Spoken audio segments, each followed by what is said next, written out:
Hello students, welcome to study smart with Pandey sir. Students, आज हम class 10th का एक नया चैप्टर स्टार्ट करेंगे जिसको ट्राइंगल्स बोलते हैं हम। ठीक है, ट्राइंगल्स ज्योमेट्री का एक चैप्टर है। ज्योमेट्री देखा जाए तो बहुत आसान है। अगर आप फिगर को रिलेट करना जान गए तो ज्योमेट्री बहुत इजी है।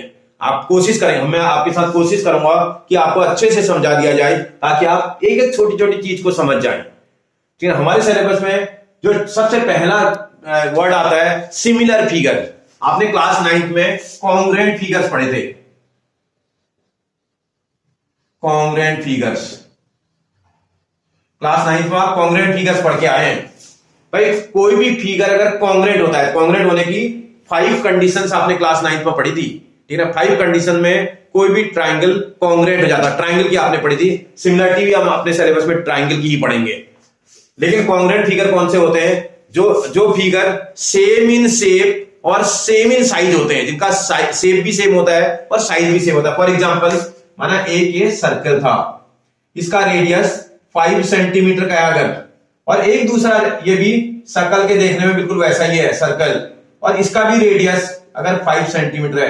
ये देखो, ये शेप में सेम है, इसका दोनों सर्कल है, शेप में क्या है, सेम है, और साइज में भी सेम है, और दोनों सर्कल रेडियस में भी सेम है। देखो 5 सेंटीमीटर रेडियस के। इसका मतलब ऐसे टाइप के फिगर्स को आप क्या बोलते हैं? कॉन्ग्रुएंट। और कॉन्ग्रुएंट को हम 2 लाइनें ऐसे डालते हैं और एक लाइन इस तरह से बनाते हैं तो कॉन्ग्रुएंट बन जाता है। कॉन्ग्रुएंट का सिंबल है, ठीक है। ये सर्कल और ये सर्कल कॉन्ग्रुएंट है। बात समझ में आ रही है आपको? ऐसे ही अगर आप ट्राइंगल में देखें, 2 ट्राइंगल का सेम इन शेप और same in size, 2 figure same in shape है। जैसे ये भी ट्राइंगल है और ये भी ट्राइंगल है, शेप में सेम है, दोनों ट्राइंगल है, और साथ में अगर साइज में भी सेम हो जाए, जैसे ये 5 सेंटीमीटर होता, ये 4 सेंटीमीटर होता, ये 3 सेंटीमीटर होता है, कुछ भी हो। ऐसे ही यहां पर भी अगर आपने जैसे देखा, ये वाला ट्राइंगल जो है 5 सेंटीमीटर का हो, ये वाला 4 सेंटीमीटर का होता, और ये वाला 3 सेंटीमीटर का होता। कुछ भी नेम आप इसको दे देते हैं, माना इसको ABC नेम दिए होते आप, और इसको PQR नेम दिए होते। तो आप अगर ध्यान दें, ये फिगर और ये फिगर शेप में सेम है, दोनों ट्राइंगल है। इस फिगर की साइडें, इस फिगर की साइडें आपस में इक्वल है, तो ऐसे टाइप के 2 फिगर आपस में क्या होंगे बेटा? कॉन्ग्रुएंट होंगे।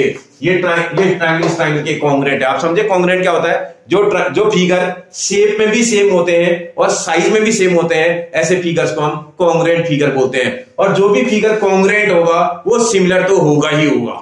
Every congruent figure is a similar figure. समझ में आ रहा है? हर कॉन्ग्रुएंट फिगर सिमिलर होता है।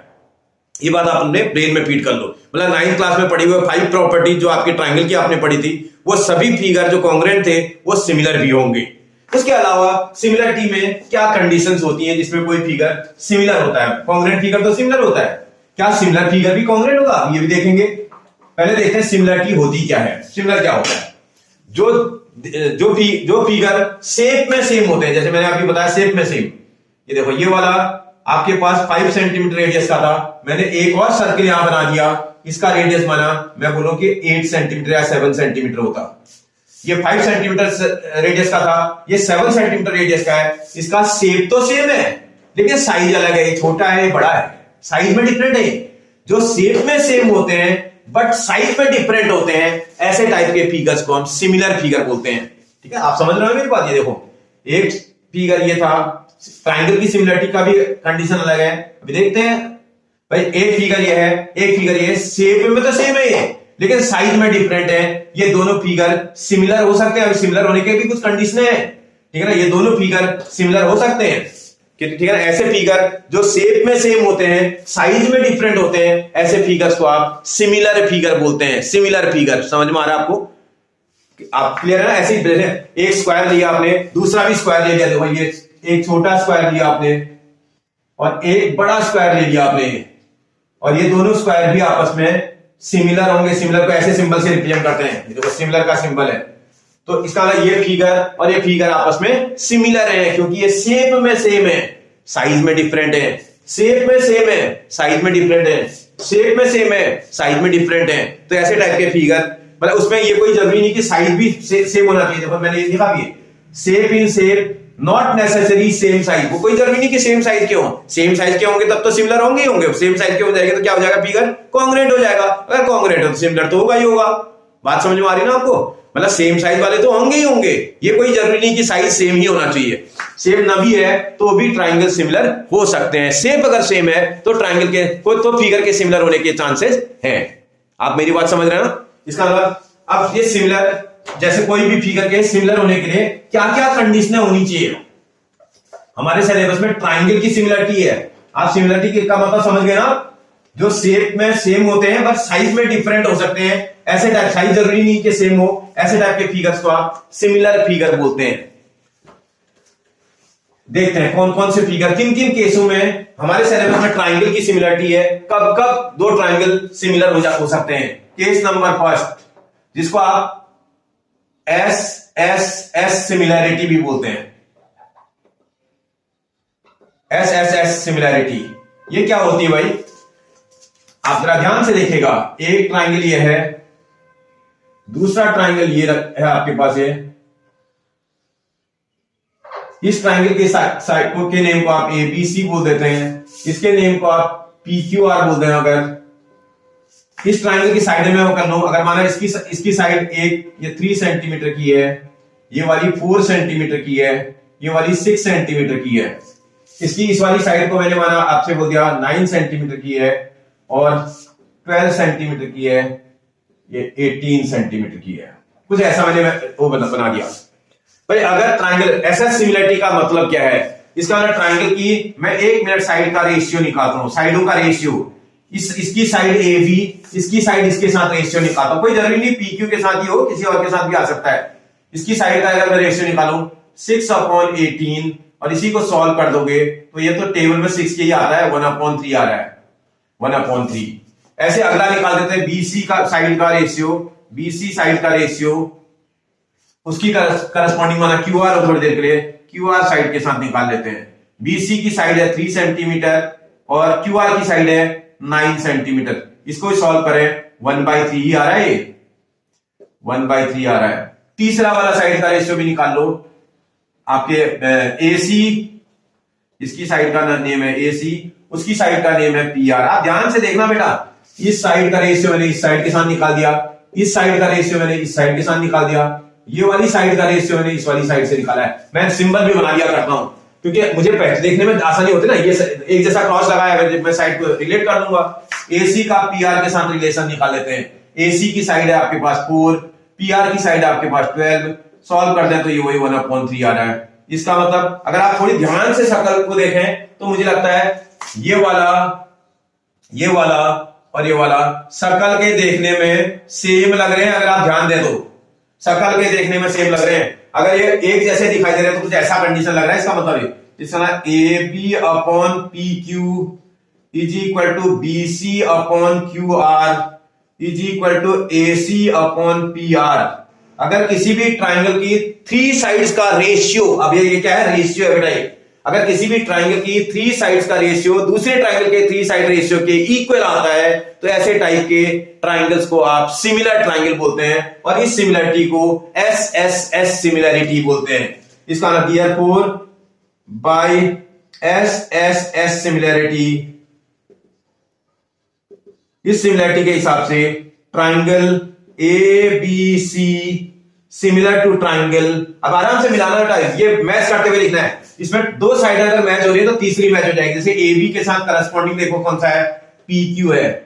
आप लिख दो R लिख दो। अब आप चेक करो, AB के साथ PQ था, करेक्ट है। BC के साथ QR आ रहा है, क्या आपका मैच कर रहा है? BC QR एकदम करेक्ट है। अगर आपके 2 मैच कर रहे हैं, जैसे मैंने एक तो मैच करा AB के साथ PQ को मैच कर दिया था, मैच कर रहा है। एक मैंने BC वाला भी चेक करके देखा, BC वाला भी QR के साथ मैच कर रहा है। अगर किसी के 2 मैच कर रहे हैं तो तीसरा तो ऑलरेडी मैच हो जाएगा। देखो तीसरा AC जो आपने फर्स्ट और लास्ट में लिखा है, इसके भी फर्स्ट लास्ट में रेशियो में इक्वल हुआ है। AC PR के रेशियो में इक्वल है। इसका मतलब ये ट्राइंगल और ये ट्राइंगल आपस में क्या है बेटा? सिमिलर है। क्यों सिमिलर है बेटा?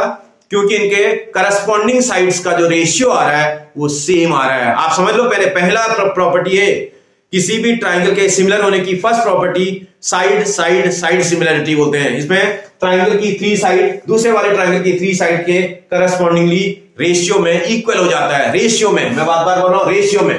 कांग्रुएंसी में क्या होता था? ट्राइंगल की एक साइड दूसरे वाले ट्राइंगल की साइड के इक्वल होती थी। उसमें रेशियो इक्वल नहीं देखते थे, उसमें साइड को इक्वल होना चाहिए था। इसमें साइड्स का रेशियो इक्वल होना चाहिए। अगर साइड का रेशियो इक्वल है तो ट्राइंगल सिमिलर होते हैं। हमारे सिलेबस में ट्राइंगल की ही सिमिलरिटी है। ये पहला केस है। अगला केस मैं आपको फिर बताता हूं। बेटा नेक्स्ट प्रॉपर्टी देखते हैं। प्रॉपर्टी को बोलते हैं SAS similarity, side angle side similarity. इसमें क्या होता है, ट्राइंगल की दो साइड्स का रेशियो और उनका इंक्लूडेड एंगल आपस में इक्वल हो जाए तो इसका मतलब ट्राइंगल सिमिलर हो जाता है। फॉर एग्जांपल, अगर माना ट्राइंगल की ये साइड आपने बोली कि इसकी ये साइड 7 सेंटीमीटर की है, अगली बार आपने ये वाली साइड को भी करा, हो सकता है 14 सेंटीमीटर आ जाता। आपने कोई और साइड भी निकाल दी, माना आपने यही वाली साइड ले लिया या ये ले लो, कोई फर्क नहीं पड़ता। मैं इसकी ये वाली साइड माना आपने बोल दिया कि 5 सेंटीमीटर की है और आपने ये वाली साइड को 10 सेंटीमीटर का बता दिया। अब ये दो साइड है और उनका जो इंक्लूडेड एंगल है ये वाला है। बेटा ध्यान देना, 2 साइड्स एंड इंक्लूडेड एंगल, ये वाला एंगल होना चाहिए। और कहीं एंगल है तो नहीं लगेगी प्रॉपर्टी। तो ये वाला एंगल अगर माना आपने बोल दिया कि 45 डिग्री का है और ये वाला एंगल भी आपने बोल दिया कि 45 डिग्री का है, तो प्रॉपर्टी को चेक करता हूं मैं। इसमें फिर चेक करते हैं भैया, इसकी AB साइड का, इस ट्राइंगल का AB साइड का रेशियो उसके PQ साइड के साथ अगर मैं कैलकुलेट करूं तो AB और PQ का रेशियो देखो 7/14 आ रहा है, जिसको आप सॉल्व कर देंगे तो मुझे लगता है 1/2 आ जाएगा। ऐसे ये साइड आ गई। एंगल देखते हैं, दूसरा जो एंगल है, एंगल B इसका उस वाले के एंगल Q के इक्वल है। दोनों ईच 45 डिग्री के हैं, दोनों की मेजरमेंट 45 डिग्री है। फिर देखते हैं तीसरी प्रॉपर्टी, ये जो दिख रही है आपको BC अपॉन उस वाले की corresponding side QR is equal to, ये वाला आपस में अगर आप चेक करेंगे 5/10 आ रहा है, सॉल्व करेंगे तो ये भी 1/2 आ रहा है, इज इक्वल टू 1/2। आप थोड़ा ध्यान से देखिएगा, ये वाला और ये वाला क्या सेम है, ये रेशियो क्या सेम है, दो साइडों का रेशियो सेम है। Therefore in triangle ABC and triangle PQR, अभी आप ट्राइंगल का नेम लिख रहे हैं, सिमिलरिटी नहीं लिख रहे हैं, कुछ भी लिख सकते हैं। इसमें आपके पास AB अपॉन जो आपका PQ था is equal to BC upon QR के इक्वल आ रहा है। मतलब ट्राइंगल की दो साइडों का रेशियो इक्वल आ रहा है। देखो साइड का मतलब 2 साइड्स का रेशियो आपस में इक्वल आना चाहिए और उन्हीं के बीच का इंक्लूडेड एंगल होना चाहिए। अगर आप AB और BC को देखें, AB BC देखते हैं तो उनके बीच में एंगल बन रहा है, एंगल B। ऐसे QR और PQ और QR को देखेंगे, PQ और QR के बीच में ही बन रहा है एंगल। इसका मतलब एंगल, इसका B angle is equal to angle Q के इक्वल है। अगर ये प्रॉपर्टी होल्ड कर जाए, इस प्रॉपर्टी को आप SAS सिमिलरिटी बोलते हैं। देयरफॉर बाय SAS सिमिलरिटी, इस सिमिलरिटी से हमारे ट्राइंगल सिमिलर हो जाएंगे। पहले ट्राइंगल का नेम लिखने का आपको फ्रीडम है, पहले ट्राइंगल का नेम आप ABC लिख सकते हैं। ABC सिमिलर टू ट्राइंगल, आराम से देखना। सबसे पहले ऐसे क्वेश्चनों में एंगल को पहले देखा जाए। आपका एंगल B एंगल Q के इक्वल है, आपने इसमें एंगल B कौन सी पोजीशन में रखा है, मिडिल में, तो इसका मतलब मिडिल में आपका Q आना चाहिए। आपकी AB साइड का रेशियो इसकी आपके पास PQ साइड के इक्वल है, AB साइड और PQ साइड रेशियो में इक्वल है। यहां AB आया तो यहां भी PQ आना चाहिए, उसी रेशियो में आना चाहिए, ऑर्डर में आना चाहिए। AB आया तो PQ आना चाहिए था, जो बच जाएगा वो आप लिख दोगे। एकदम करेक्ट है, एकदम करेक्ट लिखा हुआ है। ट्राइंगल आपका सिमिलर हो जाएगा। अगर ट्राइंगल आपने सिमिलर प्रूव कर दिया तो सिमिलर प्रूव करने के बाद आप अपनी कंडीशन को, क्योंकि जो ट्राइंगल अभी मैं बाकी कंडीशन अभी बताता हूं आपको, अगर ये ट्राइंगल सिमिलर आ गया तो ये बहुत सारी कंडीशनें होल्ड करने लगेगा। ठीक है ना, आगे बढ़ते हैं। अब उसी में इसी का थर्ड वाला पार्ट भी कर देते हैं। देखते हैं बेटा, थर्ड जो प्रॉपर्टी है वो है एंगल एंगल सिमिलरिटी।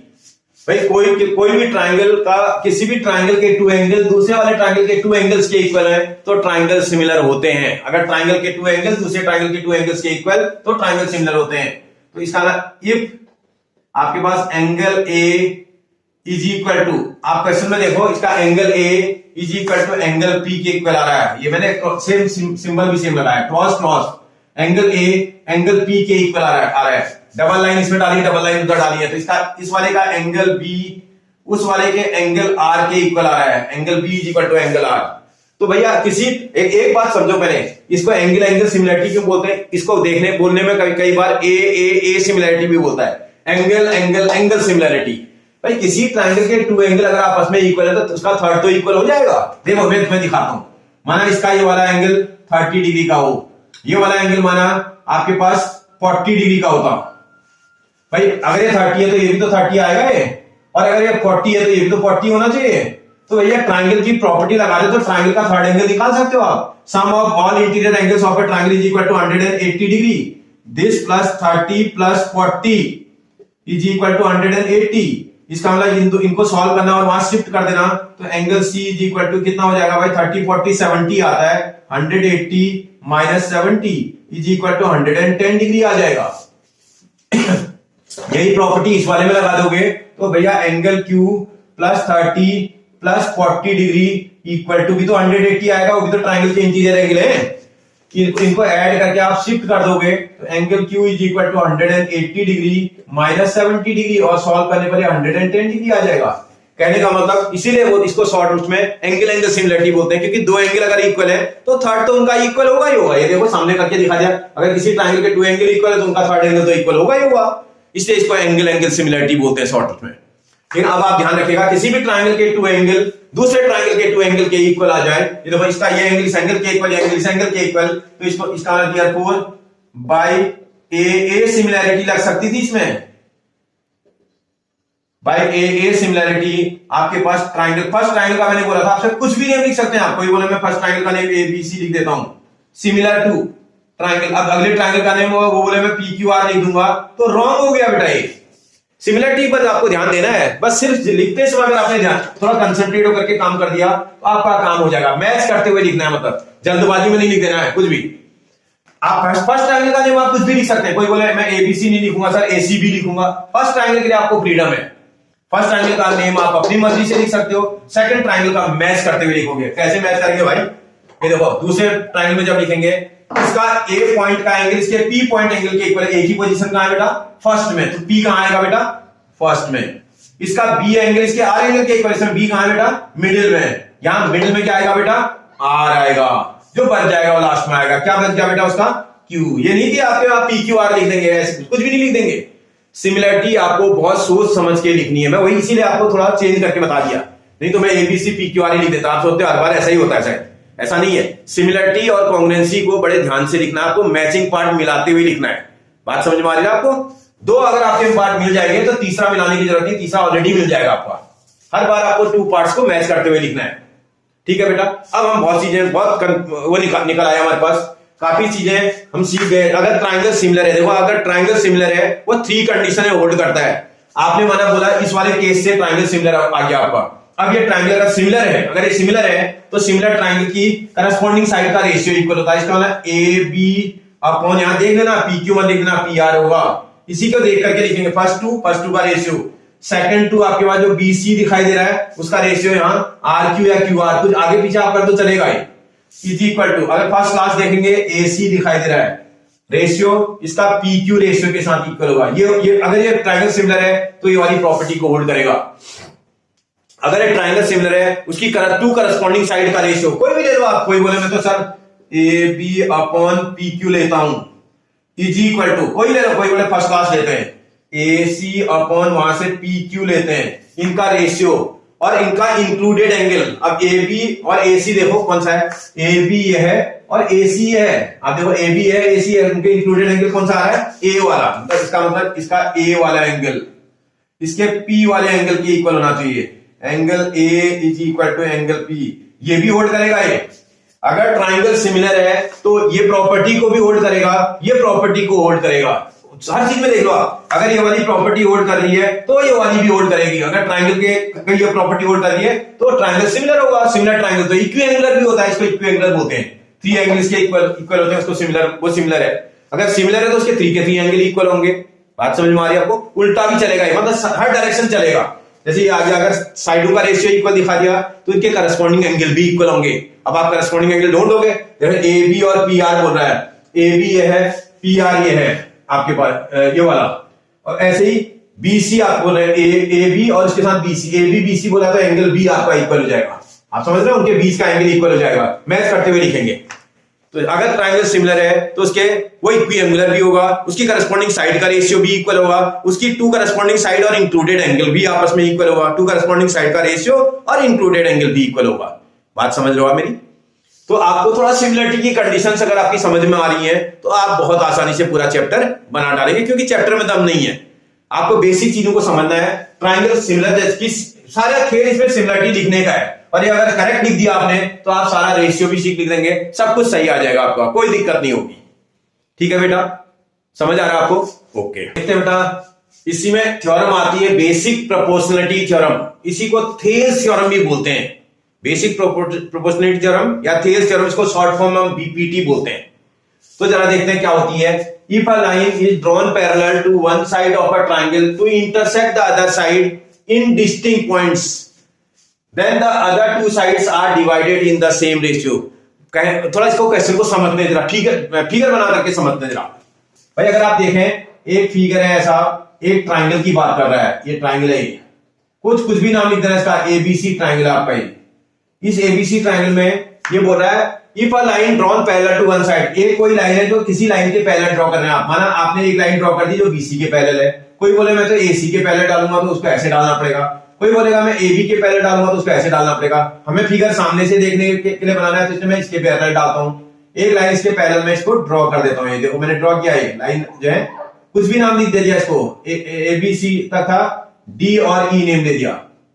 एक डी लाइन थी जो बीसी के पैरेलल है, आप समझ रहे हो, ये बोला एक लाइन ड्रॉ करो जो इसके पैरेलल हो बीसी के, ये जो डीई लाइन है ये बीसी के पैरेलल है, और क्या कर रही है, इस AB को और इस AC को डिस्टिंक्ट अलग अलग पॉइंटों पे इंटरसेक्ट कर रही है। इस AB लाइन को ये D पॉइंट पे इंटरसेक्ट कर रही है, इसको ये E पॉइंट पे इंटरसेक्ट कर रही है, ऐसा एक एग्जामिनर बोल रहा है। ये पैरेलल तो दे रखा है इसने, बोल रहा है पैरेलल है, बोल रहा है ये लाइन इस लाइन के पैरेलल है, बोल रहा है, तो बोल रहा है कि ये इसको इक्वल रेशियो में डिवाइड करेगा। कहने का मतलब this upon this is equal to this upon this, आपको प्रूव करना है। समझ में आ रहा है? ये गिवन में दे रखा है, ये लाइन इस लाइन के पैरेलल है, ऐसा गिवन में दे रखा है। चला देखते हैं क्या क्या इसने गिवन में दिया है। इसका गिवन है, लिख करके देखता हूं। ये क्या बोल रहा है, इन ट्राइंगल एबीसी, इस एबीसी ट्राइंगल में आपकी डीई जो लाइन है वो पैरेलल टू बीसी है, डीई बीसी के पैरेलल है। एक लाइन आपने ड्रॉ की जो बीसी के पैरेलल है, और जो एबी को डी पर और एसी को ई पर इंटरसेक्ट करती है, लिख देना यहां, विच intersect AB at D and AC at E। जो लाइन है आपकी ना पैरेलल, वो AB को D पर और AC को E पर इंटरसेक्ट कर रही है। क्या प्रूव करने की बात कर रहा है बेटा आपसे, क्या प्रूव करो बोल रहा है, प्रूव करो बोल रहा है कि ये इसको इक्वल रेशियो में डिवाइड कर देगा।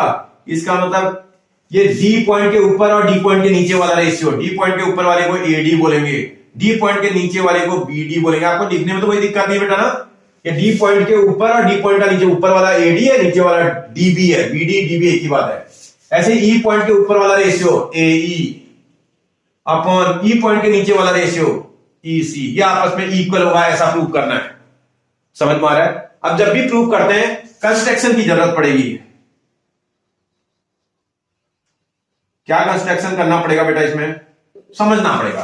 कंस्ट्रक्शन में क्या करना पड़ेगा, ये जैसे ही आप पहले लाइन डालेंगे ये ट्राइंगल को टू फिगर्स में डिवाइड कर देता है। ऊपर का फिगर ट्राइंगल बन गया, नीचे का फिगर ट्रेपीजियम बन गया। ऊपर का ट्राइंगल, नीचे का ट्रेपीजियम। ये पैरेलल लाइनों के दोनों एंडों से ट्राइंगलों में परपेंडिकुलर ड्रॉ करेंगे। ट्राइंगल में तो ड्रॉ करेंगे परपेंडिकुलर, देखो मैं डाल रहा हूं परपेंडिकुलर ड्रॉ कर दिया ये। इस वाले वर्टेक्स से भी ट्राइंगल में मैंने परपेंडिकुलर ड्रॉ कर दिया। ये कुछ भी नेम देना है, ई तक आ गया था, इसको एफ नेम दे देते हैं, इसको जी नेम दे देते हैं, कोई दिक्कत तो नहीं किसी को। एफ और जी दे दिया मैंने। इस वाले जो पैरेलल लाइन का एंड पॉइंट था, इस एंड पॉइंट से भी अपोजिट साइड में परपेंडिकुलर ड्रॉ कर दिया, इस वाले से भी अपोजिट में परपेंडिकुलर ड्रॉ कर दिया। उसके बाद जो ट्रेपीजियम बन रहा था ना, इसके डायगोनल्स को ज्वाइन कर दिया। ट्रेपीजियम के डायगोनल ज्वाइन कर देंगे। ट्रेपीजियम देखो, देख रहा होगा आपको, इसके डायगोनल्स को आप ज्वाइन कर दोगे। समझ आया आपको? मैंने कंस्ट्रक्शन में क्या क्या कर दिया, मैंने क्या करा, नंबर फर्स्ट ड्रॉ, एक तो आपने डी एफ परपेंडिकुलर ड्रॉ किया था। किसमें ड्रॉ किया था भैया, डी एफ परपेंडिकुलर ड्रॉ किया था एसी में, कॉमा, और यहां ईजी परपेंडिकुलर ड्रॉ किया है, ईजी भी परपेंडिकुलर ड्रॉ किया है। कहां किया बेटा, ए बी में, ए बी में। और क्या करा, एंड ज्वाइन, ज्वाइन एक तो बी ई एंड दूसरा था सी डी, बी और सी डी को ज्वाइन भी कर दिया। इतना काम आपने कंस्ट्रक्शन में कर दिया। कोशिश करते हैं इसको प्रूव करने की, बहुत आसान है, कोई दिक्कत नहीं होगी। प्रूव करते हैं इसमें, अगर आप एग्जाम में थोड़ा तरीके से करें तो क्वेश्चन तो बहुत आसानी से हो जाएगा, करना कुछ नहीं है इसमें, बहुत इजी है। आप पहले समझ लो, किसी भी क्वेश्चन, बेटा एक चीज ध्यान रखो, किसी भी क्वेश्चन में कंस्ट्रक्शन आपको टिप्स पर लर्न होना चाहिए। आप बार बार उसको देखोगे आपको समझ में आ जाएगा। मैंने क्या करा, कुछ नहीं करा, मैंने रट्टा नहीं मारा था, समझ करके किया था। ट्राइंगल जो ऊपर बन रहा ना, उस ट्राइंगल के जो पहले लाइन का एंड पॉइंट ना, एंड पॉइंटों से अपोजिट साइड में मैंने परपेंडिकुलर ड्रॉ कर दिया। उस पहले लाइन के एंड पॉइंट को ट्रेपीजियम जो नीचे बन रहा था उसके डायगोनल को भी ज्वाइन कर दिया था। ये कंस्ट्रक्शन मैंने किया है। जैसे कंस्ट्रक्शन किया तो मुझे बहुत सारा काम समझ में आने लगा। मुझे करना क्या पड़ेगा, मुझे एक ही साइड के ट्राइंगल्स का एरिया का रेशियो निकालना है। देखो एक मिनट समझना जरा, मैं फिंगर ये पेन घुमा रहा हूं, आप सब देखना कहां घूम रहा है। ये देखो ये वाला ट्राइंगल है, मैं इसे हमेशा नेम कभी भी याद नहीं करता, मैं उसको मेमोराइज कर लेता हूं फिगर को। ये वाला ट्राइंगल है, क्या नेम है बेटा, नेम तो पढ़ी लोगे आप, ADE। इस वाले ट्राइंगल का एरिया का रेशियो और उसी का एडजेसेंट। एडजेसेंट क्या होता है बेटा, उसमें कोई एक साइड कॉमन होती है, तो एडजेसेंट फिगर में कोई एक साइड कॉमन होनी चाहिए। इसका ये वाली जो साइड है ना बीच वाली, ये कॉमन होगी है, इसकी बात कर रहा हूं मैं, इस साइड की। देखो इस साइड से बनने वाला जो ट्राइंगल है वो ये वाला एडजेसेंट। एडजेसेंट बार बार मैं बोल रहा हूं, एडजेसेंट ट्राइंगल मतलब ऊपर वाला जो ट्राइंगल बना था, इस वाली पहले लाइन के ऊपर बने हुए ट्राइंगल। और ये अभी मैं लेफ्ट साइड के लिए सॉल्व कर रहा हूं। जब लेफ्ट साइड के लिए सॉल्व करूंगा तो ये वाला ट्राइंगल लूंगा, मतलब ऊपर वाला ट्राइंगल और ये वाले ट्राइंगल का रेशियो निकाल दूंगा, एरिया का रेशियो। ऐसे जब मैं दूसरी बार करूंगा तो राइट साइड वाला लूंगा, राइट साइड वाला। जब राइट साइड वाला लूंगा तो ये वाला ट्राइंगल तो लेना ही लेना मुझे। ये देखो फिर देखो, मैं वही घुमा रहा हूं फिंगर, ADE। इस ADE ट्राइंगल को तो लेंगे ही लेंगे, उसके साथ राइट साइड की तरफ आने वाला एडजेसेंट ट्राइंगल, ये वाला आप देखिए क्या नाम है उसका, DEC। आप देख लोगे ये वाला ट्राइंगल है, इस ट्राइंगल को आपको पकड़ना है। समझ में आ रहा है आपको? रॉन्ग मत कर देना, क्योंकि इसमें बच्चे मिस्टेक बहुत करते हैं। वो सोचते हैं अच्छा लिखना ये वाला चाहिए था, लिखेंगे ये वाला ही, जबकि उसका एडजेसेंट नहीं है, इसका एरिया तो उसके तरीके से निकलेगा ही। समझ में आ रहा है आपको? इसलिए आपको बहुत तरीके से करना पड़ेगा, देखना पड़ेगा ध्यान से। जब प्रूव करेंगे हम सीधा निकाल लेते हैं, area of triangle ADE upon area of triangle, उसी का एडजेसेंट मैंने बोला ना, ADE का एडजेसेंट देखो ये वाला है DEB। इसका हम एरिया निकालते हैं, कोशिश करते हैं। देखो भैया इस वाले ट्राइंगल का एरिया, मैं तुम्हें 1 मिनट के लिए समझा देता हूं उसको, जो नीचे दिखाई दे रहा है ना, मैं यहां बना दे रहा हूं। इसका E वर्टेक्स था, ये वाला A है, ये वाला D। मैंने उसको रोटेट करके यहां आपके सामने बना दिया, और E से एक परपेंडिकुलर इस पे जा रहा था ये G। ये वाला ट्राइंगल है। इस वाले ट्राइंगल को भी बनाता हूं, ऑब्ट्यूज एंगल ट्राइंगल है, कुछ ऐसा बन जाएगा ये ऑब्ट्यूज एंगल ट्राइंगल। अगर इसके इस वाले वर्टेक्स की बात करेंगे तो E वर्टेक्स का नाम है। इस वाले को देखोगे D लग रहा है, इस वाले को देखोगे B लग रहा है। ये ऑब्ट्यूज एंगल बन रहा है यहां पर जो बन रहा है ऑब्ट्यूज एंगल बन रहा है इसका, 90 से बड़ा जब होता है। तो भैया इस वाले में भी परपेंडिकुलर तो चाहिए। किसी भी ट्राइंगल का आप एरिया निकालते हो, half into base into height बोलते हो, half into base into height. इसमें हाइट निकालने के लिए परपेंडिकुलर होना चाहिए ना, परपेंडिकुलर इसका ना E वर्टेक्स से आपको ड्रॉ करना पड़ेगा। किसी भी ऑब्ट्यूज एंगल ट्राइंगल में जब आप परपेंडिकुलर ड्रॉ करते हैं, आपको ट्राइंगल की साइड को प्रोड्यूस करना पड़ता है। मैं इसको देख करके मैंने बना दिया। इसमें ये परपेंडिकुलर आपका आया था G वाला। ये आप ध्यान से देखिएगा, जो ये ट्राइंगल था इसका एरिया मुझे यहां से निकालना पड़ेगा, आराम से करना है मुझे। भाई ट्राइंगल का एरिया निकालने का क्या फॉर्मूला होता है, हाफ होता है multiplied by base multiplied by height. Base कौन सी साइड होती है, ट्राइंगल की वो साइड जिसमें आप एल्टीट्यूड ड्रॉ करते हैं। ये ट्राइंगल की ये वाली साइड, मैं तो आपके पूरा कौन सा ट्राइंगल ले रहा हूं, देखो अगर ट्राइंगल की बात करता तो मैंने EAD ट्राइंगल लिया है। देखो AD ट्राइंगल की बात कर रहा हूं मैं। इस ADE ट्राइंगल में ट्राइंगल की तो साइड होगी, उसी में से कोई एक साइड बेस साइड बनेगी ना। इसकी AD साइड इसका बेस है, half into base AD into altitude. Altitude perpendicular height को बोलते हैं, परपेंडिकुलर हाइट इसकी EG लग रही है। अगर आप ध्यान से देखें तो आपको मेरी बात समझ में आ रही है। ऐसे ये ट्राइंगल DEB बोल रहे हैं हम, DEB। इस वाले ट्राइंगल की अगर मैं एरिया निकालूंगा, हाफ तो इसमें भी आएगा, हाफ आएगा बेस का मतलब ट्राइंगल की कोई एक साइड होगी ना, या तो ट्राइंगल की DB साइड होगी, या तो BE साइड होगी, या तो DE साइड होगी। तो ट्राइंगल की बेस कौन सी होती है, जिस साइड में आप एल्टीट्यूड ड्रॉ करते हैं। एल्टीट्यूड हम यहां ड्रॉ कर रहे हैं, इस वाली साइड को प्रोड्यूस करके कर रहे हैं, तो बेस ये पूरा नहीं हो जाएगा, ये साइड पूरा ट्राइंगल का साइड थोड़ी है। इससे आपको बहुत केयरफुली करना है, ज्योमेट्री में यही मजा है बस। इसका मतलब इतनी ही साइड आपकी बेस साइड होगी है, इसका मतलब BD आपकी बेस साइड होगी मल्टीप्लाइड बाय हाइट। हाइट की प्लेस पर आप देखो क्या नाम है आपका, EG नेम दिख रहा है मुझे। ईजी। ये हाफ से हाफ कैंसिल, ईजी से ईजी कैंसिल, इसको इक्वेशन नंबर आप 1 मार्क कर दो थोड़ी देर। इसका ना एडी अपॉन बीडी आ रहा है यहां से। इतनी बात समझ में आ रही है? ऐसे ही अब मैं दूसरी तरफ सिमिलरली लिख देता हूं। सिमिलरली, अरे ऐसे निकालते हैं, एरिया ऑफ ट्राइंगल। अगली बार इस तरफ वाला राइट साइड वाला ट्राइंगल निकालना पहले, तो ये तो चाहिए ही है, AD, area of triangle ADE upon इसके राइट साइड में जो ट्राइंगल बन रहा है एडजेसेंट ट्राइंगल, ये वाला बन रहा है, इसका नेम है DEC upon area of triangle DEC. आप आराम से करिएगा भाई। इसका एरिया तो फिर से इतना ही आएगा, इसका ना हाफ इंटू बेस की प्लेस पर इसमें एडी मल्टीप्लाई, सॉरी अच्छा अब की बार एल्टीट्यूड बदल गया, सॉरी देखते हैं, चेंज कर देते हैं थोड़ा, कुछ ऐसा बन रहा है। अगर आप थोड़ा ध्यान से देखेंगे तो इसका नेम देखता हूं मैं, जिसमें आप एल्टीट्यूड डाल रहे हो एई है, अरे कहीं भी डाले ना उसमें कोई फर्क नहीं पड़ता। ये लो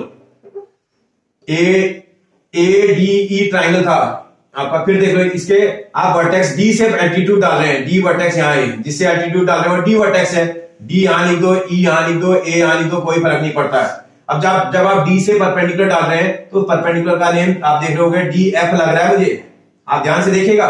डी से आप जब इस साइड में एई साइड में परपेंडिकुलर डाल रहे हैं तो डी एफ है। अब आप राइट साइड की बात कर रहे हो ना, एल्टीट्यूड भी राइट साइड पढ़ने वाला देखना पड़ेगा। ट्राइंगल का नेम देखते हैं आप, ये इस वाले ट्राइंगल को अगर आप रोटेट करोगे, इसके डी वर्टेक्स से परपेंडिकुलर आप डाल रहे हो, इसके डी वर्टेक्स से आप परपेंडिकुलर डाल रहे हो, ये देखो डी वर्टेक्स है ना, डी ई और सी है ट्राइंगल का, डीईसी।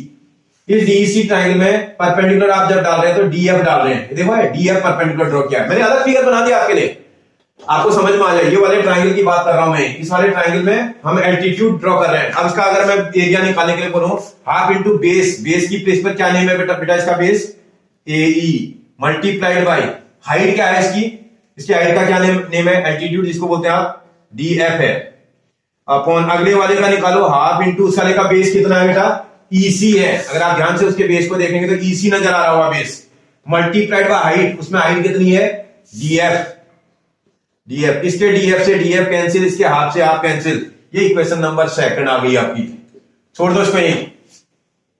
अब थोड़ा सा ध्यान देना पड़ेगा मुझे, ये जो इसके न्यूमरेटर तो मुझे सेम लग रहे हैं, area of triangle AD, area of triangle AD, numerator तो सेम है, इसके क्या डिनोमिनेटर सेम हो सकते हैं? थोड़ा दिमाग में लगाना पड़ेगा। हमें 9th क्लास में भी तो बहुत सारी चीजें पढ़ के आए हैं, क्या इसके ये वाले इक्वल हो सकते हैं एरिया में?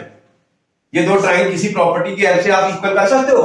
आपने एक प्रॉपर्टी पढ़ी होगी, those triangle which are formed on same base and between the same parallel are equal in area. आपने अगर ध्यान दिया हो, देखो ये ऐसा फिगर बना है, मैं तुम्हें 1 मिनट में समझा देता हूं। एक बार ऐसा ट्रायंगल बन रहा है, एक बार ऐसा ट्रायंगल बन रहा है हमारे लिए, अगर आप ध्यान दें तो कुछ ऐसा बन रहा है, मतलब ये एक ही बेस डीई पे बन रहे हैं ट्रायंगल, ये डीई बेस पर है ट्रायंगल, एक बार डीई बी है, एक बार डीई सी है। अगर आप इस ट्रायंगल को देखोगे, इस ट्रायंगल का एरिया है और इस ट्रायंगल का एरिया आपस में इक्वल हुआ, क्यों हुआ भाई? क्योंकि दोनों एक ही बेस पर बने हैं, इसी बेस पर, और बिटवीन द सेम पैरेलल है। ये लाइन पैरेलल भी है, और पैरेलल लाइन के ये पैरेलल लाइन पर इसका ट्रायंगल का वर्टेक्स आ रहा है, ट्रायंगल का दूसरा वर्टेक्स, दूसरे ट्रायंगल का वर्टेक्स भी पैरेलल लाइन को टच कर रहा है। इसका ये दो वो ट्रायंगल है जो ऑन द सेम बेस बने हैं और बिटवीन द सेम पैरेलल बने हैं। क्लास 9th में हमने पढ़ा था, मैं लिख देता हूं यहां। आपका ट्रायंगल क्या क्या नाम है भाई?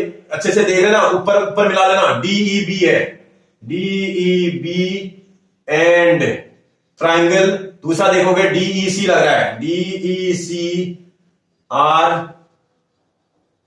Formed on same base. लिख नहीं रहा हूं मैं, सेम बेस अगर आप चेक करें तो दोनों का बेस डी है, सेम बेस। साउथ तो लिख लो, मैं आपको समझाने के लिए लिख देता हूं, same base D and between the same parallels, between the same parallels है, जो पैरेलल लाइन है वो बीसी और डी है, और जो triangle on the same base और बिटवीन द सेम पैरेलल आते हैं, अगर आपने ध्यान दिया हो क्लास 9th में, वो एरिया में इक्वल होते हैं। इसका ना area of triangle DEB is equal to area of triangle DEC. ये दोनों ट्रायंगलों का एरिया आपस में इक्वल हो जाएगा बेटा। अगर जो triangle on the same base और बिटवीन द सेम पैरेलल आते हैं वो एरिया में इक्वल होते हैं। क्लास 9th में पढ़ा था बेटा, प्रॉपर्टी याद आ रही है? इसलिए अगर ये triangle on the same base और बिटवीन द सेम पैरेलल है तो जरा 1 मिनट के लिए देखते हैं, तीनों इक्वेशन की हेल्प लेते हैं from equation number first, second and third. First, second और थर्ड इक्वेशन की हेल्प कर लें। तो भैया ये थर्ड वाली इक्वेशन में इक्वेशन इनके डिनोमिनेटर को इक्वल कर देगा। एरिया डीईबी का एरिया डीईसी के इक्वल है थर्ड इक्वेशन से।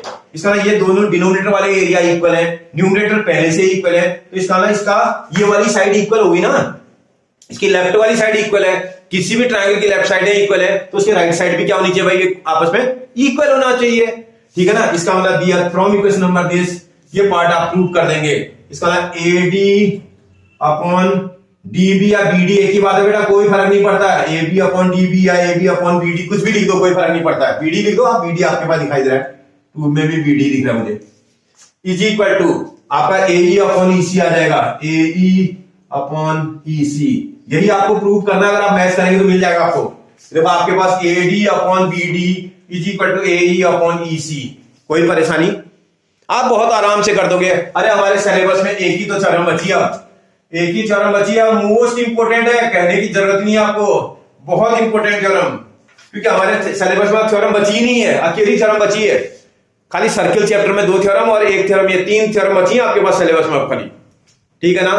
तो आप आराम से कर दोगे, कोई प्रॉब्लम इस थ्योरम में नहीं आने वाली है। आप समझ लेना, एक बार घर में कर लेना, दोबारा अगर आप जो है एक बार वीडियो देख करके करना, एक बार इसको हटा लेना और अपने आप करने की कोशिश करना, नेम बदल करके करने की कोशिश करना, डेफिनेटली आप बना दोगे, ठीक है बेटा। ओके, देखते हैं बेटा converse of basic proportionality theorem. Basic proportionality theorem की कन्वर्स थ्योरम को हम प्रूव करके भी दिखाते हैं, क्या होती है बने वो तो समझे। If a line divide any two sides of A triangle in the same ratio, एक लाइन ट्राइंगल के 2 साइड्स को सेम रेशियो में डिवाइड कर रही बोल रहा है। कहने का मतलब कुछ ऐसा है, आप ध्यान से पहले क्वेश्चन को समझ लीजिएगा तभी आप क्वेश्चन बना पाएंगे।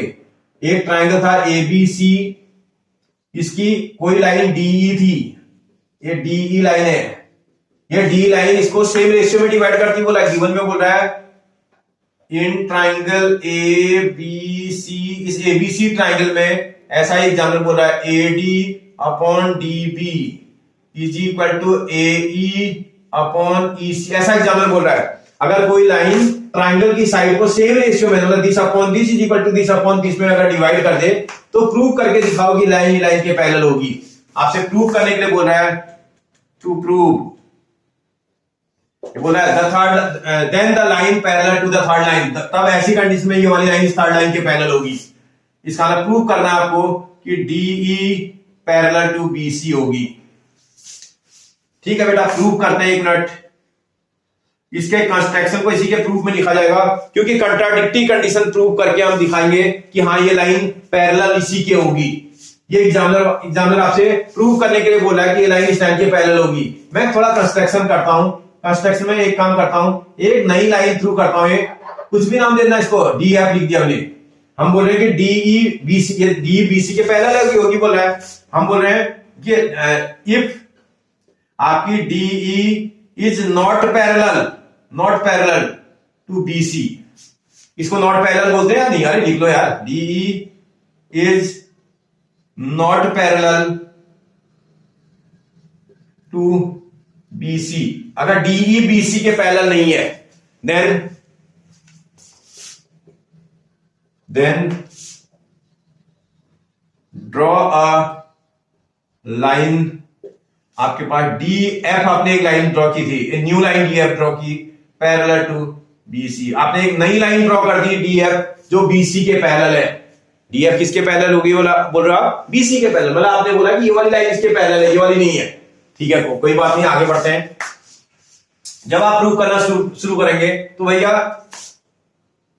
इन ट्राइंगल ए बी सी आप बोल रहे हैं कि D F parallel to B C, ये आपने कंस्ट्रक्शन कर रखा है, समझो कंस्ट्रक्शन कर दिया।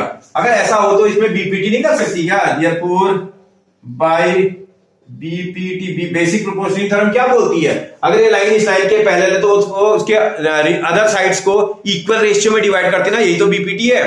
If a line is drawn parallel to one side divide the other two sides into the same ratio, ये बीपीटी कहती है। तो इसकी ये वाली साइड और ये वाली साइड का रेशियो, इसके एफ के ऊपर और एफ के नीचे वाला रेशियो आपस में इक्वल हो जाएगा। ऐसी कंडीशन में क्या होना चाहिए, AD अपॉन आपके पास DB is equal to AF upon FC। मेरी बात समझ रहे हो बेटा आप? इसको इक्वेशन नंबर आप 1 मार्क कर लेना भाई। बीपीटी यही तो कहती है, अगर ये लाइन पहले तो लाइन इस पॉइंट के ऊपर और इस पॉइंट के नीचे का रेशियो इस पॉइंट के ऊपर इस पॉइंट के नीचे के रेशियो के इक्वल होना चाहिए।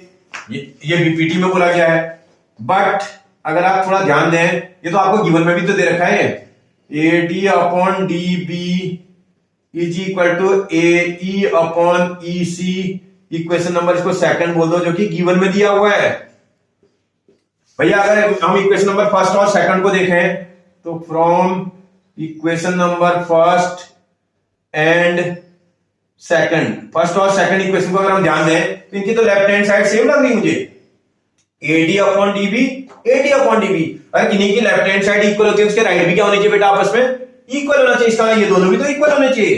Therefore AF upon FC is equal to AE upon EC आ जाएगा। ये इतनी बात समझ में आ रही है आपको? कोई कंफ्यूजन इधर तक? कोई प्रॉब्लम नहीं। अब आप आगे सॉल्व करेंगे।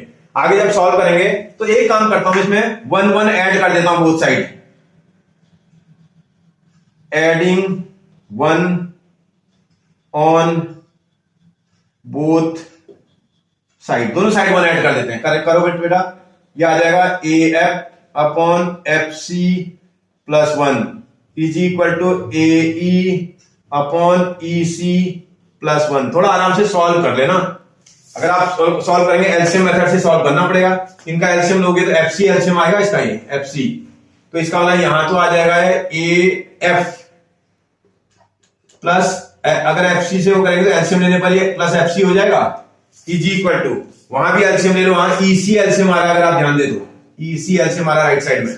अगर EC एलसीएम लेंगे तो EC से EC डिवाइड करेंगे 1 आएगा, 1 से AE को मल्टीप्लाई करेंगे AE आएगा, प्लस इस नीचे डिनोमिनेटर में 1 था, इसका 1 से EC डिवाइड करा EC से 1 को मल्टीप्लाई करेंगे तो EC आएगा।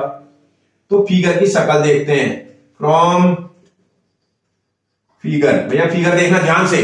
AF प्लस FC को फिगर में देखो क्या लिख सकते हो? AF ये है, FC ये है, AF में FC ऐड करेंगे तो क्या बन जाएगा? ये फिगर की शक्ल देखने पर ये AC बन जाएगा बेटा। ध्यान से देखना, AC upon FC is equal to, फिर देखते हैं यहां बोल रहा है AE प्लस EC। AE यहां से यहां तक है, EC यहां से यहां तक है, AE के साथ EC ऐड करूंगा तो वो भी तो AC बन जाएगा, ये भी AC बन जाएगा, अपॉन नीचे वाला EC आएगा। अब आप देखो इसका न्यूमरेटर और इसका न्यूमरेटर सेम है, क्या कैंसिल हो जाएगा? अगर कैंसिल हो जाएगा तो इसके डिनोमिनेटर्स को क्रॉस मल्टीप्लाई कर लेना, तो therefore EC is equal to FC आ गया। भैया EC FC के इक्वल, आप ध्यान से देखिएगा, ये वही वाली बात है, मैं उसको यहां नीचे दिखाता हूं। यहां से यहां तक की डिस्टेंस एक ही पॉइंट है, C से लेकर के एक बार E तक की डिस्टेंस को बोल रहे हैं, और उससे थोड़ा आगे एक पॉइंट F भी है। आप बोल रहे हैं C से E तक की डिस्टेंस, C से F तक की डिस्टेंस आपस में इक्वल है। कब हो सकती है बेटा ऐसा है? भाई ये दो डिस्टेंस आपस में इक्वल कब हो जाएंगी? आप बताओ जरा। भाई अगर यहाँ ये वाला डिस्टेंस और ये डिस्टेंस और ये डिस्टेंस इक्वल है बोल रहे हैं आप, इक्वल कब होगा? जब ये F पॉइंट भी E पॉइंट के ऊपर ही होगा। इसका ना F पॉइंट E पॉइंट के ऊपर आएगा तो इसका ना F point must coincide on E। Therefore point F must coincide on E। इसका क्या मतलब है? जो पॉइंट F है वो E के ऊपर ही कोइंसाइड कर रहा है। अगर पॉइंट F E के ऊपर ही कोइंसाइड कर रहा है तो इसका ना DF लाइन और DE लाइन तो एक ही होगी। तो इसका ना DF और DE जब एक ही होगी तो इसका मतलब D, ऐसी कंडीशन में DE पैरेलल टू BC तो होगा।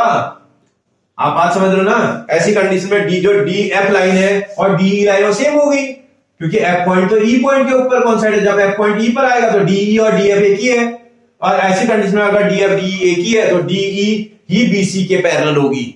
बात समझ में आ रही है आपको? थ्योरम अच्छी है, लेकिन हमारे सिलेबस में ये थ्योरम कभी आती नहीं है। मैं 30 ईयर से मैं देख रहा हूं, कभी आज तक नहीं आई है।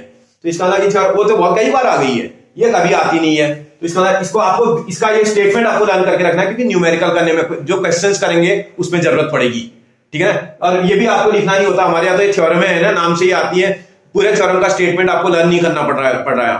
कर लो तो बहुत अच्छी बात है, नहीं तो यहां पर तो आप by BPT, by converse of BPT बोल दोगे तो ऐसे काम चल जाता है। ठीक है? आपको समझ में आ रहा है बेटा? कोई कंफ्यूजन? मैंने आपको बेसिक इंफॉर्मेशन आपको लगभग सारी करा दी। इनकी हेल्प से, जैसे अगर आप जब आप प्रॉपर्टीज को पढ़ लोगे तो इनकी हेल्प से आप और भी पार्ट्स को निकाल सकते हो। जैसे बहुत सारी चीजें, जैसे कई बार आप जब आप रिलेशंस निकालोगे तो बीपीटी में क्या होता है, आप बेटा एक मिनट, ये एक ट्रायंगल बना हुआ है, बीपीटी में क्या बोलते हो आप, एक और एक लाइन आप ड्रॉ कर देते हैं, पैरेलल होती है इसके, DE parallel to BC. In triangle A B C if DE parallel to BC. भैया अगर किसी ट्रायंगल में ये कंडीशन होल्ड कर जाए तो नंबर फर्स्ट आप जब बोलते हो बाय बीपीटी, बीपीटी इसमें लगेगी, ठीक है ना, बाय बीपीटी आप एक चीज बोल सकते हो कि इसकी रेशियो इसका AD upon DB is equal to AE upon EC. ये तो बाय बीपीटी आ रहा है, बीपीटी की थ्योरम ही है। अगर ये लाइन के पैरेलल है तो इसका अपर और लोअर पोर्शन का रेशियो अपर और लोअर पोर्शन रेशियो के इक्वल आएगा। किसी को कोई उल्टा बोल दे तब भी कोई प्रॉब्लम नहीं। और अगर यहां नीचे का पार्ट ले लेंगे दिस अपॉन दिस, तो यहां भी नीचे से लेना पड़ेगा भाई। और कोई बोलते नहीं जी ऐसा नहीं, मैं तो नीचे से लूंगा डी। अब हम थोड़ा बेसिक चीजों को समझे पहले, DB upon D A is equal to EC upon E A. मैंने क्या करा, नीचे से रेशियो को ले लिया। ये इस वाले में वर्टेक्स से लिया था तो वर्टेक्स से नीचे, और अपर अपॉन लोअर लिया था। उल्टा भी कर सकते हैं हम, लोअर अपॉन अपर, तो यहां भी लोअर अपॉन अपर करेंगे, यानी कि lower upon upper is equal to upper upon lower. ऐसा नहीं, ये ध्यान से करना है, lower upon upper is equal to lower upon upper. तो रेशियो आप ऐसे भी लगा सकते हैं, क्योंकि आज क्वेश्चनों में लगाते हैं, देखना पड़ेगा ना हमें, तो हर बार कितनी बार हम करेंगे। एक तो ये हो गया। नंबर सेकंड, अगर हम देखें कभी कभी जरूरत पड़ने पर ये अपर अपॉन कंप्लीट, अपर का मतलब एडी अपॉन कंप्लीट का मतलब एबी इज इक्वल टू, अगर यहां अपर लिया तो यहां भी अपर ही देना पड़ेगा। बस यही चीज ज्योमेट्री में ध्यान देनी है, आपकी आई साइड बहुत अच्छी होनी चाहिए बस। एई अपॉन कंप्लीट एसी, ये भी आप लिख सकते हैं। ये कैसे आएगा, ये आएगा बाय बीपीटी नहीं है, बाय यूजिंग बीपीटी। अभी मैं कर रहा हूं यूजिंग बीपीटी। मैं जब लिखूंगा ना मैं सॉल्व भी नहीं करूंगा, बाय यूजिंग बीपीटी बोल दूंगा। कैसे निकाल दिया मैंने बीपीटी से, इसको देखना पड़ेगा मुझे भाई। आप जब क्वेश्चन को सॉल्व करेंगे तो आप एक मिनट देख लीजिए, आपके पास एडी अपॉन ए बी था, sorry AD upon BD, AB upon BD is equal to AE upon EC. BPT होती है ना बेटा, बाय बीपीटी, यही तो बीपीटी है, upper upon lower equal to upper upon lower. इस वाले में एक काम करते हैं हम, क्योंकि हम ये वाला पोर्शन प्रूव कर रहे हैं, तो ये वाला पोर्शन प्रूव करने के लिए मुझे इसको रेसिप्रोकल करना पड़ेगा। उल्टा भी ले सकता था मैं, जैसे इसमें अपर अपॉन लोअर लिया ना, मैं इसी बीपीटी में उल्टा अगर ले लेता, लोअर अपॉन अपर ले लेते हैं, लोअर की प्लेस पर बीडी अपॉन अपर की प्लेस पर एडी इज इक्वल टू, उसमें भी जो है आपके पास आपका लोअर नीचे आएगा, पहले आएगा ईसी अपॉन एई। इतना समझ में आ रहा है आपको, लोअर अपॉन अपर लगा दिया।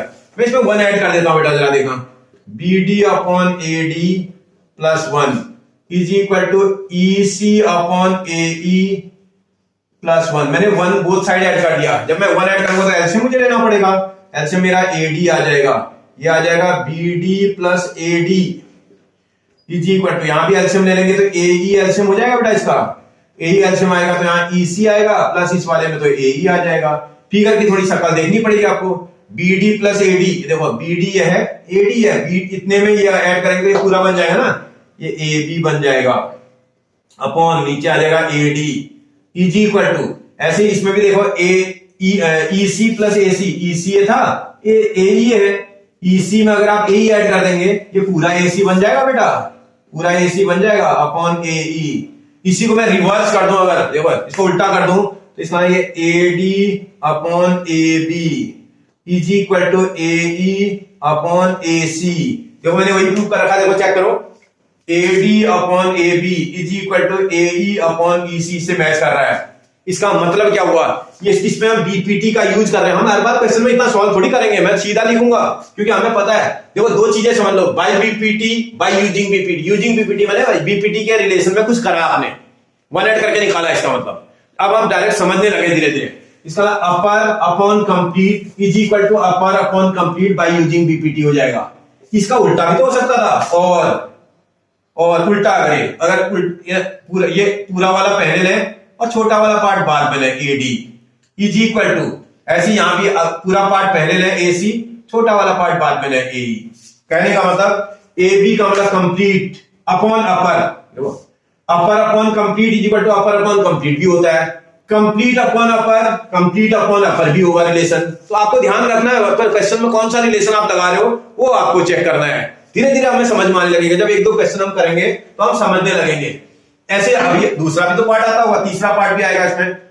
भाई कभी कभी क्या होगा, ये लोअर अपॉन कंप्लीट भी तो होगा, जैसे अपर अपॉन कंप्लीट आएगा ऐसे ही लोअर अपॉन कंप्लीट भी आएगा। लोअर का मतलब बी डी अपॉन कंप्लीट का मतलब A B is equal to lower, आप नाम पढ़ना तो आसानी से आ जाएगा, ईसी अपॉन, ज्योमेट्री में ये देखना है आपको, आपकी उंगलियां आपके फिगर के साथ चलनी चाहिए। ये लोअर अपॉन ए कंप्लीट, कंप्लीट का मतलब क्या नेम है बेटा, एसी। आप ध्यान से देखना, मैंने कौन सा रिलेशन लगा दिया, lower upon complete is equal to lower upon complete. अगर लोअर अपॉन कंप्लीट लग रहा है तो उल्टा भी तो लगता होगा, इसका मतलब और कंप्लीट अपॉन लोअर भी लगेगा, कंप्लीट का मतलब ए बी अपॉन लोअर का मतलब बी डी। देख लेंगे क्वेश्चन में कौन सा लग रहा है, इज इक्वल टू कंप्लीट का मतलब ए सी और लोअर का मतलब ई सी। अब आप ये बाय यूजिंग बीपीटी है दोनों, और ये बीपीटी है, ये बीपीटी नहीं है, ये बाय यूजिंग बीपीटी, इसमें बीपीटी की का यूज किया जा रहा है। आप समझ रहे हो ना मेरी बात बेटा?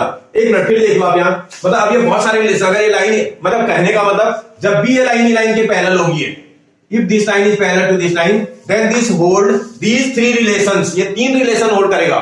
पहला relation this upon this is equal to this upon this, BPT बोलते हैं इसको, अपर अपॉन लोअर बीपीटी, या लोअर अपॉन अपर आ जाए, कोई फर्क नहीं पड़ता है। इसके बाद अगला देखेंगे अपर अपॉन कंप्लीट, ये ऊपर वाला और पूरा, ऊपर वाला और पूरा, ये बाय यूजिंग बीपीटी है, ये बीपीटी का यूज करके निकल रहा है। ऐसे उल्टा भी तो हो सकता है, अपर complete upon upper, complete upon अपर, ये आएगा तब भी बाय यूजिंग बीपीटी है। कभी कभी complete upon lower, complete upon lower ये आ जाए, चाहे लोअर अपॉन कंप्लीट आ जाए, वो तभी लगेगा जब ये लाइन इस लाइन के पैरेलल होगी। ये बात आपको दिमाग में फीड करके रखनी है। अगर ये लाइन इस लाइन के पैरेलल है तभी ये आपके पास जो थ्री रिलेशन मैंने लिखे हैं इनमें से कोई भी एक रिलेशन होल्ड कर सकता है। जरूरत पड़ने पर हम क्वेश्चन पर अप्लाई कर देंगे। समझ आ रहा आपको? अब कोई कंफ्यूजन आपको? मैंने मेरा इंट्रोडक्शन वाला पूरा पार्ट मैंने लगभग कंप्लीट कर दिया, कुछ बच जाएगा तो मैं क्वेश्चन के साथ आपको फिर डिस्कस कर लूंगा। स्टूडेंट्स आज हम एक्सरसाइज स्टार्ट करेंगे, एक्सरसाइज नंबर 6.1, जो कि बहुत ही छोटी सी एक्सरसाइज है, आप ओरली भी कर देंगे इसको, क्योंकि इसमें कुछ करना ही नहीं है, बहुत simple fill in the blanks और इसी तरह के क्वेश्चन हैं इसमें। देखते हैं, एक बार क्वेश्चन को देख करके करते हैं। इसका क्वेश्चन नंबर फर्स्ट देखो क्या बोल रहा है, fill in the blanks using the correct word given in bracket. इसके ब्रैकेट में वर्ड देखा मैंने लिखा नहीं है, उसका यूज करके आपको इसको फिल इन द ब्लैंक्स को फिल करना है। पहला पार्ट बोल रहा है ऑल सर्कल्स आर डैश, उसमें आगे ब्रैकेट में कॉन्ग्रुएंट ऑब्लिक्स सिमिलर लिखा हुआ है। आपसे ऑल सर्कल्स आर डैश बोल रहा है, सारे टाइप के सर्किल क्या होते हैं बोला। अभी मैंने, अगर आपने ध्यान दिया हो इंट्रोडक्शन वीडियो में तो वहां बताया भी था, भाई जितने भी सर्किल्स होते हैं वो आपस में सिमिलर होते हैं, क्योंकि वो डिफरेंट साइज के हो सकते हैं ना।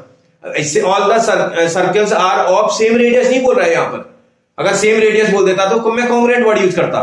तो ये ऑल द सर्कल्स आर बोला, नॉर्मल सर्कल है, आप बोर्ड पर कितने टाइप के सर्कल बना लो, कितने भी सर्कल बना लो, वो सबके सब एक दूसरे के क्या होंगे बेटा, सिमिलर होंगे, क्योंकि वो फिगर में सेम है। समझ में आ रहा है?